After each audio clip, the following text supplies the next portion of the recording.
Mais d'abord, le journal de 8h sur Europe 1, Fanny Marceau. Bonjour Fanny. Bonjour Dimitri, bonjour à tous. A-t-on échappé au pire dans le Nord? 3 jeunes hommes ont été mis en examen soupçonnés d'avoir fomenté un projet d'attentat terroriste islamiste. 2 d'entre eux ont été mis en examen pour association de malfaiteurs terroristes, détention de produits explosifs. Un autre pour non-dénonciation d'un crime terroriste. Les 2 premiers ont été écroués, le 3e placé sous contrôle judiciaire.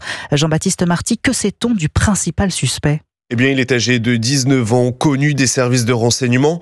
Il est fiché depuis 2020 pour avoir menacé sur Internet Mila, cette adolescente de 16 ans à l'époque, et qui avait refusé les avances d'un internaute musulman. Selon une source policière, le jeune homme est très radicalisé.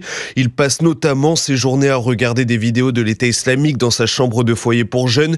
Il appelle aussi régulièrement à faire le djihad sur ses réseaux sociaux. Et c'est d'ailleurs une vidéo récemment postée, arme factice en main, qui a précipité cette interpellation.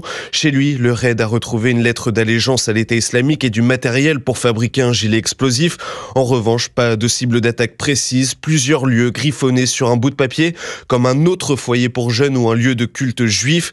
Les 2 autres suspects, 21 et 24 ans, l'un est suspecté de lui avoir fourni l'arme factice, l'autre d'avoir eu connaissance de ce projet terroriste, sans pour autant le dénoncer. Jean-Baptiste Marty du service police-justice d'Europe 1. Un couvre-feu pour les jeunes de moins de 13 ans, c'est ce qu'a mis en place la ville de Carpentras dans le Vaucluse. Oui, comme pour Nice ou Béziers, l'objectif est simple, mettre un coup d'arrêt à la violence des mineurs, car les cas d'agression, parfois même armés, se multiplient. Une violence croissante que dénonçait ce matin sur Europe 1 le pédopsychiatre Maurice Berger, auteur du livre Mineurs violents, état inconsistant pour une révolution pénale.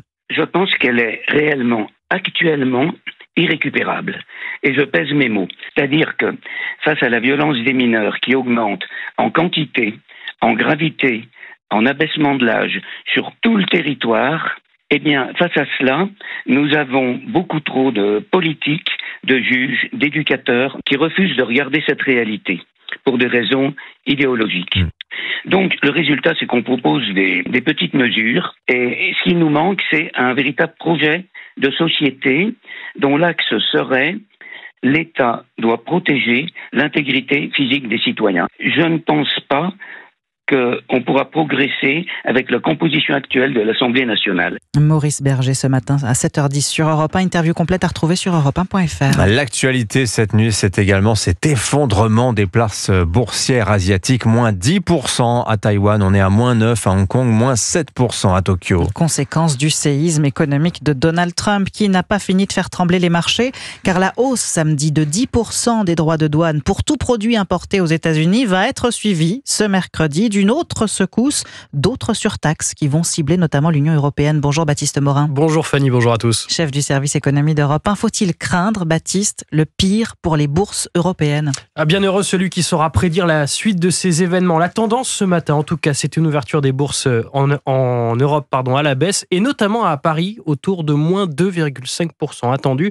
Pour la suite, il faudra encore patienter pour sûrement voir les bourses remonter. C'est en tout cas ce qu'estime Maxime Darmet, économiste chez Allianz Trade. Écoutez. On est clairement dans une phase d'escalade où les grandes puissances, à commencer par la Chine, mais probablement l'Union européenne, va devoir aussi montrer un peu ses muscles. Je crains de voir effectivement des mauvaises performances continuer sur les marchés. Les choses vont se détériorer, je pense, avant de s'améliorer. Alors ce matin, si les bourses asiatiques dévissent, c'est parce qu'elles réagissent aux 34% de droits annoncés vendredi par Pékin pour répliquer aux décisions de Donald Trump. Mais ces droits de douane entreront en vigueur mercredi côté américain, dans la foulée côté chinois. Autrement dit, les bourses mondiales devraient encore accuser le coup, sauf si les négociations entre Washington d'un côté et les partenaires commerciaux aboutissent à des droits de douane plus bas ou parfois même à des exemptions. Le bras de fer qui s'installe en tout cas ce matin un peu plus entre Washington et Pékin devrait continuer à peser sur les marchés un peu partout dans le monde. Merci beaucoup Baptiste Morin. Et si aucune négociation n'aboutit, ce qui attend les entreprises françaises qui exportent vers les États-Unis, ce seront 20% de taxes supplémentaires à partir de mercredi. Et en première ligne, l'industrie aéronautique. 9 milliards d'euros d'engins spatiaux et d'aéronefs français ont été vendus aux États-Unis l'an dernier. À Blagnac, près de Toulouse, où sont installées les usines d'Airbus, la situation inquiète. Reportage du correspondant d'Europe 1 en Occitanie, Alexis Bourdon. Devant le siège d'Airbus, les annonces de Donald Trump sont au cœur de toutes les conversations. C'est ici que le groupe aéronautique emploie la moitié de ses effectifs et pour une bonne partie d'entre eux, la situation est inquiétante. On voit que l'action a énormément chuté, donc c'est vrai qu'on peut se poser la question, qu'est-ce qui va se passer, jusqu'où on va aller, quoi. Qu'est-ce que ça va impacter au niveau livraison, au niveau tout ça, quoi. Il faut voir où ça mène, c'est une grosse inquiétude, je pense, pour tout le monde. Du côté des syndicats, l'Europe doit contre-attaquer pour sauver les emplois. Bertrand Mendes, délégué central Force ouvrière, syndicat majoritaire chez Airbus. Ce qu'on attend, c'est une réaction coordonnée de l'Europe qui, tout en gardant la tête froide, doit prendre les dispositions et les mesures pour défendre notre industrie aéronautique européenne et les emplois qui y sont rattachés. Avant une riposte européenne, la France prépare une réponse à l'échelle nationale. Le ministre de l'économie, Éric Lombard, va réunir à Bercy un conseil des entreprises le 14 avril prochain avec des représentants des organisations patronales autour des hausses des droits de douane. Blagnac, Alexis Bourdon, Europe 1. Vous écoutez Europe 1 matin, il est 8h07. L'épineuse et délicate question de la fin de vie, de nouveau débattue à partir de demain à l'Assemblée nationale. Soins palliatifs et aide à mourir font leur retour en commission des affaires sociales, mais cette fois en 2 textes distincts, comme l'avait souhaité François Bayrou. Alexandre Chauveau, si le premier texte sur les soins palliatifs pourrait faire l'unanimité, l'issue du second est en revanche beaucoup plus incertaine. La principale question, c'est la définition exacte des critères cumulatifs qui pourraient permettre d'accéder au droit au suicide assisté. Être français et majeur, atteint d'une affection grave et incurable qui engage le pronostic vital et éprouver une souffrance physique ou psychologique jugée non apaisable.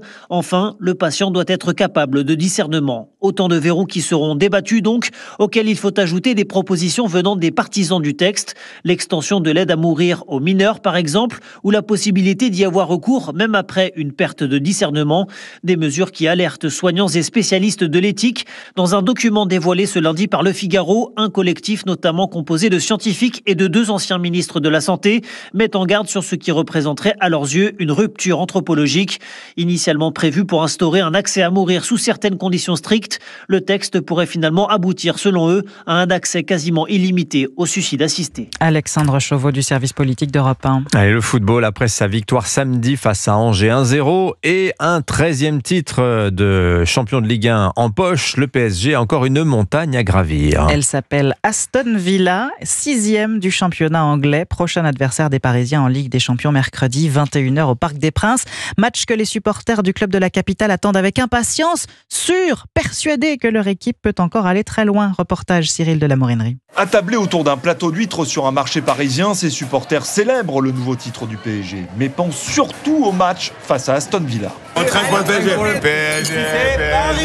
Pour Raphaël, la quarantaine, Paris peut réaliser une année record et surtout atteindre le Graal, gagner cette fameuse Ligue des Champions. Le championnat, c'est une formalité, c'était déjà acté, donc là, mercredi, on y croit très fort et normalement, on est déjà en demi. Cette année, c'est la bonne, on a l'équipe, on a les supporters, on a tout le PSG dans le cœur de tous les Français. Là. Tout le monde est concerné et on va vraiment le faire. Les joueurs du PSG ont célébré avec modération leur nouveau titre de champion de France, car la saison est loin d'être terminée, confirme le défenseur parisien Lucas Hernandez. Pour nous, c'est que le début, c'est le moment le plus important de la saison avec tous les trophées restants à jouer. C'était un des objectifs, on l'a atteint. Maintenant, prochain objectif, mercredi, Ligue des Champions, bien sûr. Après avoir écarté Liverpool au tour précédent, les hommes de Luis Enrique espèrent confirmer face à Aston Villa, également en grande forme.